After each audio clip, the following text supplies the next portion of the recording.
Bună copii! Vă spun un bun venit într-o nouă călătorie în lumea minunată a Bibliei. Vizitatori din cer. Textul de memorat îl găsim în Matei, capitolul 17, cu versetul 5 și o invităm pe Ines să ne-l spună. Acesta este Fiul meu prea iubit, în care îmi găsesc plăcerea mea. De el să ascultați. Matei 17 cu 5. Mulțumim frumos, Ines! Iisus mersese împreună cu ucenicii lui din loc în loc, învățând și vindecând oamenii.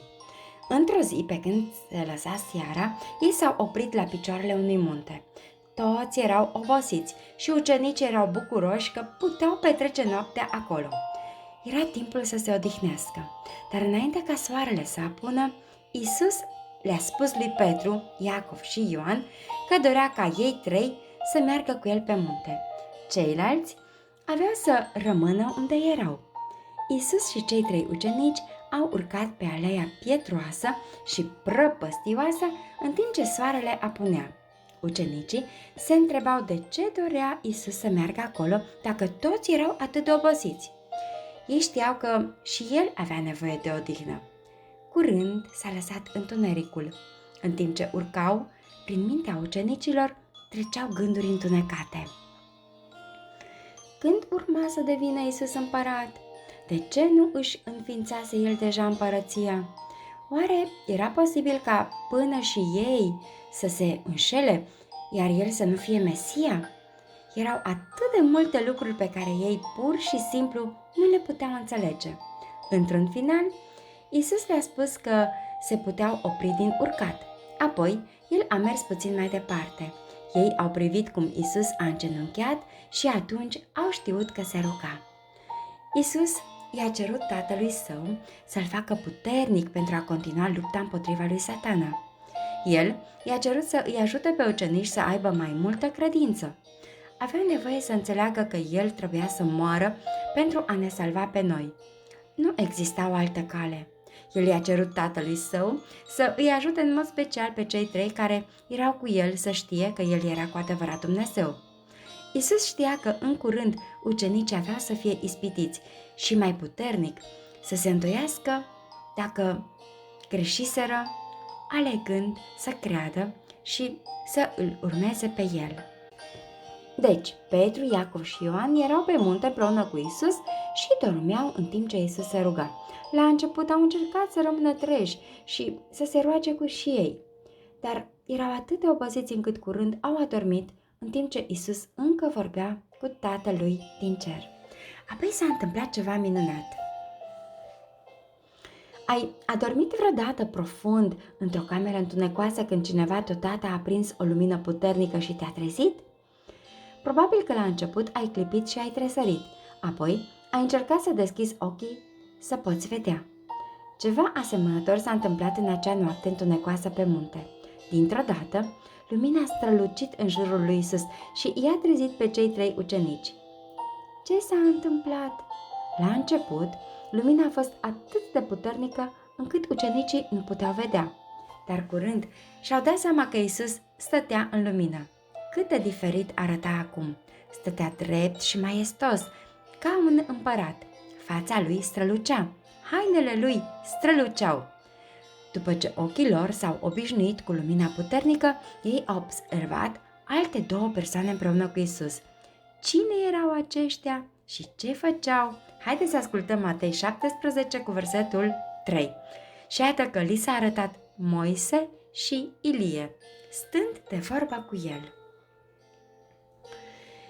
Cunoaștem doar 3 persoane care deja au fost luate la cer. Îți amintești cine sunt acestea? Primul a fost Enoch, care a trăit înainte de potop.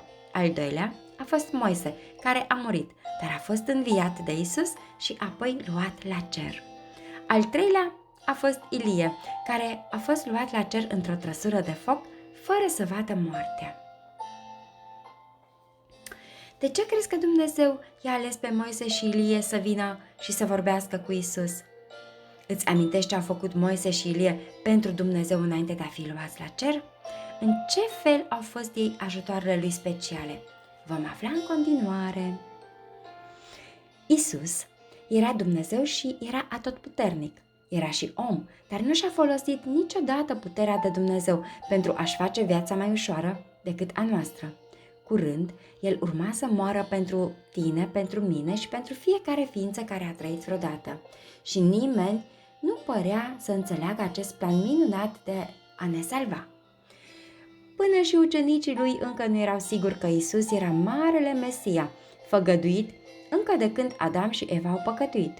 Ei încă nu înțelegeau multe despre împărăția lui Satana și împărăția lui Dumnezeu și că fiecare persoană trebuie să aleagă să facă parte din una sau din cealaltă. Deși la templu erau jertfiți miei în fiecare zi, mulți oameni au uitat semnificația acestora. Ei credeau că simplul fapt că erau iudei și că aduceau un miel ca jertfă îi făcea parte din împărăția lui Dumnezeu. Au uitat cine era adevăratul miel și ce trebuia să facă el. Era foarte greu pentru Isus să fie adevăratul miel. Tocmai de aceea Dumnezeu a trimis 2 oameni special din cer pentru a-l încuraja pe Isus. Când Moise a condus poporul Israel din robie în libertate, a învățat el cât de greu era pentru popor să aleagă cu adevărat să se încreadă în Isus? Sigur că a învățat. Și știa Ilie cum e să lucrezi plin de curaj pentru Dumnezeu, deși Ahab și Isabela încercau să îl omoare? Acum Moise și Ilie veniseră să îl încurajeze pe Isus. Moise se aseamănă cu oamenii care aleg să se încreadă și să asculte de Isus, dar care vor muri înainte de revenirea lui. Apoi, el îi va readuce înapoi la viață pentru a fi cu el. Ilie îi reprezintă pe cei credincioși care vor fi în viață la venirea lui Isus. Ucenicii vedeau puțin din cum va fi când Isus va reveni ca împărat. Toți credincioșii pe care îi va învia din morminte ca Moise și toți credincioșii încă în viață ca Ilie vor fi acolo. Moise și Ilie erau deja în cer de câteva sute de ani. Încă mai sunt acolo? Sigur că da. Au fost ei dintotdeauna perfecți când au trăit în lumea noastră? Nu. Când vorbea cu Isus, aveau ei încredere că El urma să moară pentru ei? Da. Și vorbeau cu El despre milioanele de oameni care vor fi în cer tocmai pentru că Isus a fost gata să moară pentru ei. Într-o lumină puternică și cu fața și hainele strălucind, Isus vorbea cu Moise și Ilie acolo pe munte, aproape de Petru, Iacov și Ioan. Când s-au trezit ucenicii, nu puteau înțelege ce se întâmpla și erau foarte speriați, dar ca de obicei, Petru a avut ceva de spus. El a crezut că ar trebui să facă 3 corturi speciale. Dintr-o dată, un nor luminos s-a oprit chiar deasupra lor și le-a vorbit un glas. Era atât de puternic și de tare încât a făcut muntele să tremure. Ce a spus acel glas? Marcu 9:7. Acesta este Fiul meu prea iubit, de el să ascultați. Speriați, ucenicii au căzut la pământ și și-au acoperit fața, dar curând au simțit o atingere blândă. Când au privit în sus, era Isus. Moise și Ilie nu mai erau. Soarele răsărise și era timpul să coboare aleea pietruită de pe munte. Ce le-a spus Isus înainte de a ajunge la ceilalți ucenici? Matei 9:9. Pe când se coborau de pe munte, Isus le-a poruncit să nu spună nimănui ce au văzut, până va învia Fiul omului dintre cei morți. Desigur, ei au promis să nu spună, dar erau foarte bulversați.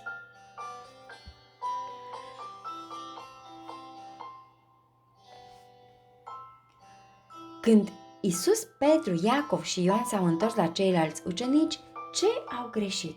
Matei 9:14. Când au ajuns la ucenici, au văzut mult norod împrejurul lor și pe cărturari întrebându-se cu ei. Toți s-au uitat către Isus și cei 3 ucenici când au venit. De îndată și-au dat seama că se întâmplase ceva special în acea noapte. fața lui Isus și fețele celor 3 ucenici aveau o strălucire specială. Când toți, în afară de cărturari, s-au grăbit să-l vadă pe Isus, el a știut că erau în probleme. S-a uitat direct la ei și le-a adresat o întrebare. Despre ce vă întrebați cu ei? La început, nimeni nu a spus nimic. Cărturarii se certau, îi luau în râs pe ucenici și spuneau că Isus nu era Mesia, dar acum nu voiau să vorbească. Cei 9 ucenici priveau rușinați și jenați. Apoi un bărbat și-a făcut loc prin mulțimea de oameni și a îngenunchiat la picioarele lui Isus. Învățătorule, am adus la tine pe fiul meu care este stăpânit de un duh mut. Oriunde îl apucă, îl trântește la pământ.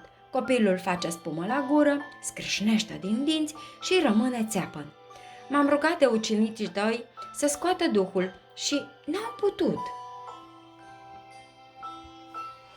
Poate Isus a dat din cap cu tristețe. El se întreba cât mai trebuia să treacă până oamenii vor ajunge să creadă cine era el. Apoi i-a spus tatălui să își aducă băiatul la el. Ce s-a întâmplat când băiatul a văzut pe Isus? Marcu, capitolul 9, cu versetul 20 și 21 și 22. L-au adus la el și cum a văzut copilul pe Isus, Duhul l-a scuturat cu putere. Copilul a căzut la pământ și se zvârcolea făcând spumă la gură. Isus a întrebat pe tatălui, câtă vreme este de când îi vine așa? Din copilărie, a răspuns el, și de multe ori Duhul l-a aruncat, când în foc, când în apă, ca să-l omoare. Dar dacă poți face ceva, fie-ți milă de noi și ajută-ne. Desigur că Isus avea puterea de a-l vindeca pe sărmanul băiat, dar tatăl avea nevoie să creadă cu adevărat că el putea și Isus nu putea să îl oblige să creadă. Isus a răspuns, tu zici, dacă poți, toate lucrurile sunt în putință celui ce crede. Tatăl a izbucnit în lacrimi. Faptul că nu avea credință putea să împiedice vindecarea fiului său. Cât de îngrozitor! Oamenii se îngrămădeau în jurul lui să vadă la fel și îngerii răi și cei buni. Ce a făcut Isus? Marcu, capitolul 9, cu versetele 27. Dar Isus l-a apucat de mână și l-a ridicat și el s-a sculat în picioare. Când a intrat Isus în casă, ucenicii lui l-au întrebat deoparte, noi de ce n-am putut să scoatem duhul acesta? Acest soi de draci, a spus el, nu poate ieși decât prin rugăciune și post. Războiul dintre Satana și Isus nu este fals, dar Isus a câștigat deja acest război. Noi putem alege de multe ori în fiecare zi de care parte să fim. Ești bucuros că îl alegi pe Isus? Cărturarii îi luaseră în râs pe Isus și pe ucenicii lui. Ei au spus că faptul că ucenicii nu au putut scoate demonul din băiat era dovada că Isus nu era adevăratul Mesia.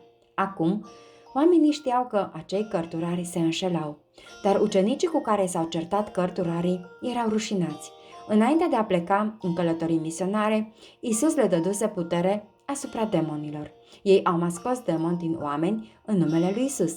De ce nu puteau și de această dată? Și au venit și când au fost singuri împreună cu Isus, l-au întrebat. Și haideți să vedem ce a răspuns Matei 17 cu 19 la 21. Noi de ce n-am putut să-l scoatem? Din pricina puținei voastre credințe, le-a zis Isus. Adevărat vă spun că dacă ați avea credință cât un grăuntă de muștar, ați zice muntelui acestuia, mută-te de aici acolo. Și s-ar muta, nimic nu va fi cu neputință. Dar acest soi de dragi nu iese afară decât cu rugăciune și cu post. Ce a vrut să spună Isus? Deși o sămânță de muștar este micuță, ea folosește pământ, apă și lumina soarelui pentru a crește o plantă mare. Deci, credința noastră este mică dacă alegem să-L iubim, să ne încredem și să ascultăm de Isus. Credința noastră va crește și Dumnezeu întotdeauna va răspunde rugăciunilor noastre, așa cum știe că am vrea ca El să răspundă dacă am ști tot ce știe El.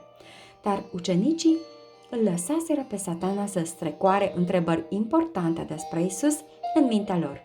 Ei încă nu credeau cu totul în El. Gândește-te, la ce se referă Iisus când spune că adevărata credință poate muta munții.